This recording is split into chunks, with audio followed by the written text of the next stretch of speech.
নমস্কার বন্ধুরা, আজকে একটা চিকেন কষার রেসিপি নিয়ে এসেছি। আগেও আমি করেছি, চটজলদি যাতে হয়ে যায় চিকেন কষা সেটাই নিয়ে এসেছি। দেখো, এখানে রসুন আর পেঁয়াজটা ঘষে নিয়েছি, লঙ্কার গুঁড়ো, নুন, হলুদ রয়েছে, মাংসটা ধুয়ে পরিষ্কার করে রেখেছি। এখানে আলু বড় বড় করে কাটা আর পেঁয়াজ।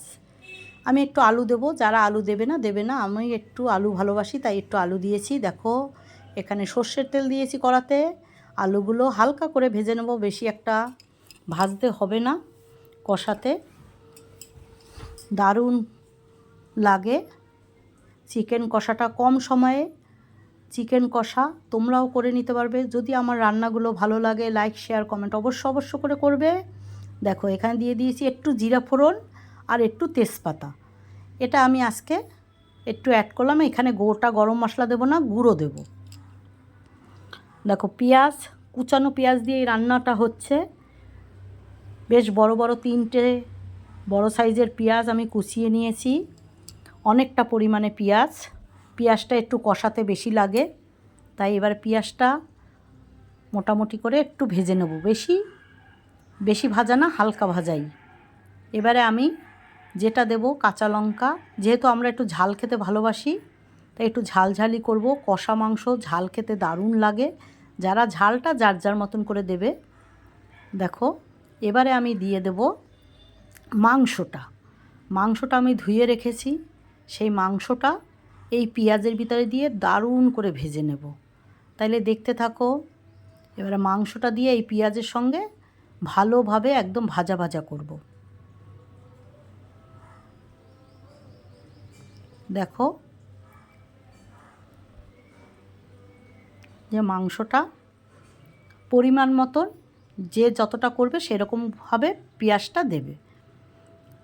এই দেখো, মাংসের সঙ্গে, পেঁয়াজের সঙ্গে, কাঁচা লঙ্কার সঙ্গে সব ভেজে নিচ্ছি।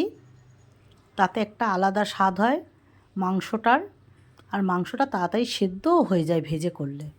তাই আমি এভাবে করে করি। আমি ম্যারিনেশন করে করি না, ম্যারিনেশন করেও করি কিন্তু আজকে করছি না, তাই এভাবে করছি, সেটা তোমাদের দেখাচ্ছি।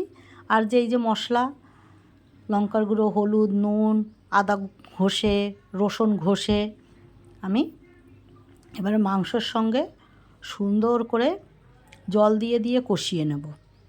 আগে একটু মিশিয়ে নেই। তোমরা তো জানো আমি সব সময় একটা কথা বলি, যত সুন্দর কষানো তত সুন্দর খেতে। তাই এই মাংসটা কষিয়ে নিচ্ছি, ঢেকে ঢেকে কষাবো। দেখো, মাংসটা কত সুন্দর কষানো হচ্ছে, তেল ছেড়ে দিচ্ছে।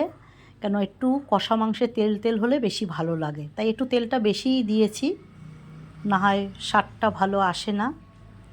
যে দেখো, এবারে দিয়ে দিচ্ছি আলু। মাঝখানে কিন্তু আমি একটু গরম মশলার গুঁড়ো দিয়েছি, সেটা তোমাদের দেখাতে পারিনি। এই যে দেখো, সব মশলা একসঙ্গে দিয়ে দারুণ করে কষিয়ে ঢেকে ঢেকে মাংসটাকে একদম নরম করব। অল্প অল্প জল দিয়ে তার ভিতরে মাঝে মধ্যেই কষাটা করবো। এই যে দেখো, আমার কিন্তু কষা মাংস রেডি। দেখো, ভালো লাগলে লাইক, শেয়ার, কমেন্ট অবশ্য করবে, আর চ্যানেলটাকে সাবস্ক্রাইব করে দেবে। এখন এই পর্যন্ত।